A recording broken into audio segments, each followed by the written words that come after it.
Assalamu alaikum wa rahmatullahi wa barakatuh. Paghuhugas. يا أيها الذين آمنوا إذا قمتم إلى الصلاة فاغسلوا وجوهكم وأيديكم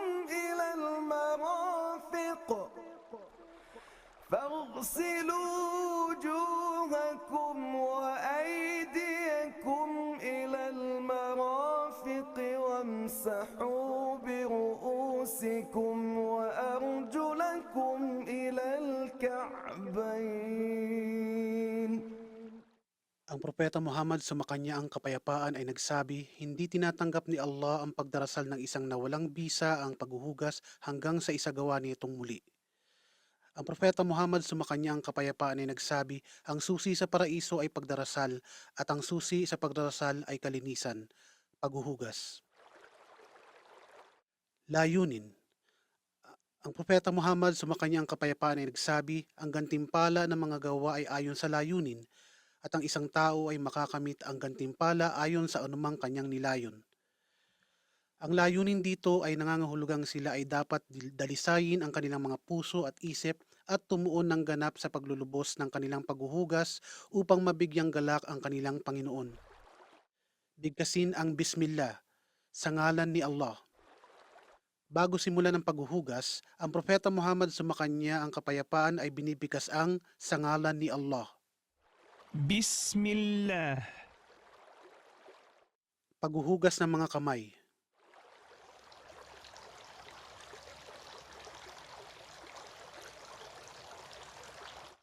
Si Muhammad sumakanya ang kapayapaan ay nagbuhos ng tubig sa kanyang mga kamay at hinugasan ito ng 3 beses.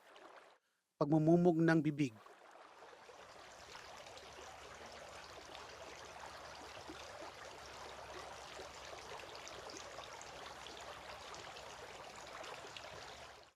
At nagmumog siya ng kanyang bibig ng 3 beses. Paglilinis ng ilong.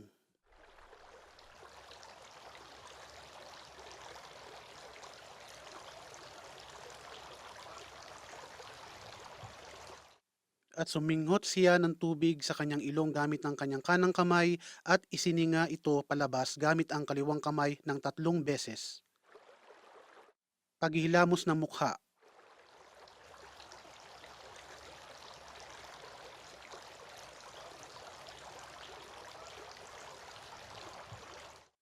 At naghilamos siya ng mukha ng 3 beses. Paglilinis ng balbas.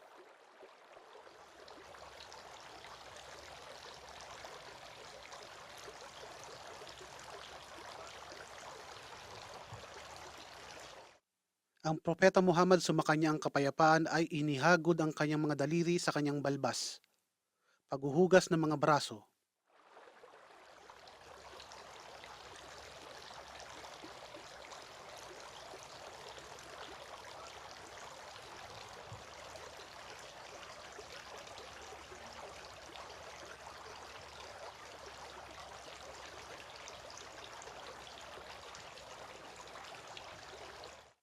At sumalok siya ng 1 sapong tubig at hinugasan ng kanyang kanang braso at muling sumalok ng 1 sapong tubig at hinugasan ng kanyang kaliwang braso.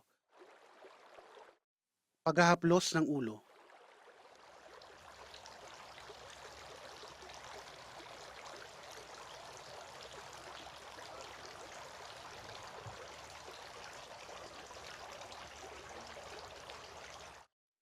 At hinaplos niya ang kanyang ulo at ipinasok ang kanyang 2 hintuturo sa loob ng kanyang mga tainga at hinaplos ang likuran ng kanyang mga tainga ng kanyang mga hinlalaki. Paghuhugas ng mga paa.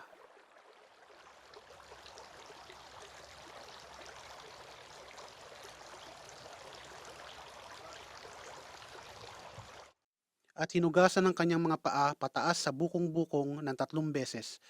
Kapag ang propeta sumakanya ang kapayapaan ay naghuhugas, nagpapasok siya ng tubig sa pagitan ng kanyang mga daliri sa paa gamit ng kanyang hiniliit, pagsusumamo.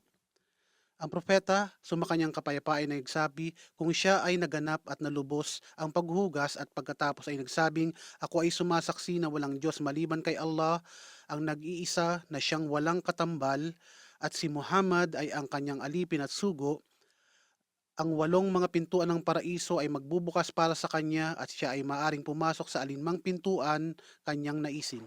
أشهد أن لا إله إلا الله وحده لا شريك له وأشهد أن محمدا عبده ورسوله.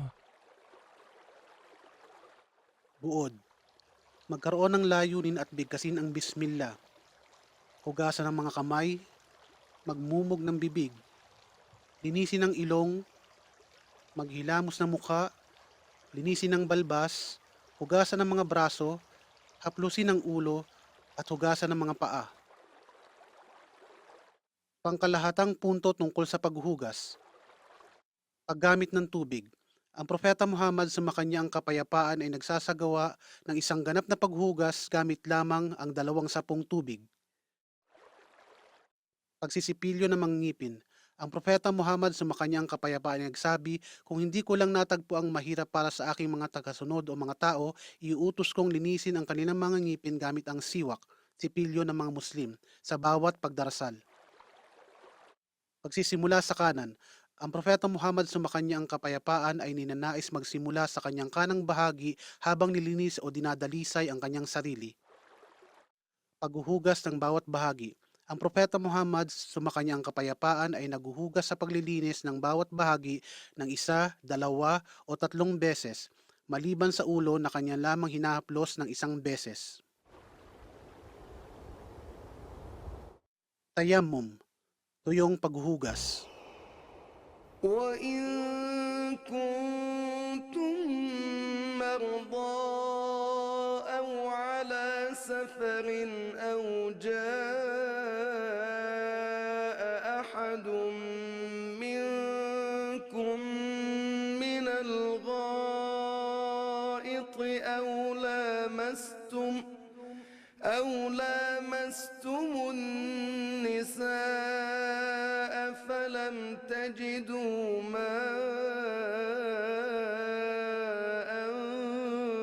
فتيمموا صعيدا طيبا فامسحوا بوجوهكم وأيديكم إن الله كان عفوا غفورا. Magkaroon ng layunin. Bigkasin ang bismillah. Itapik ang mga palad ng mga kamay ng 1 beses sa malinis na lupa tulad ng buhangin o anumang malinis na ibabaw kung saan ang alabok ay naipon. Hipa ng sobra. Haplusin ang bawat kamay pataas sa pulso. Haplusin ang mukha. Ano ang nakakasira sa paghuhugas? Pagkatapos niyang gumamit ng palikuran, paghipo ng maselang bahagi, pagkawalang malay tao, pagkatulog ng mahimbing, paglabas ng hangin.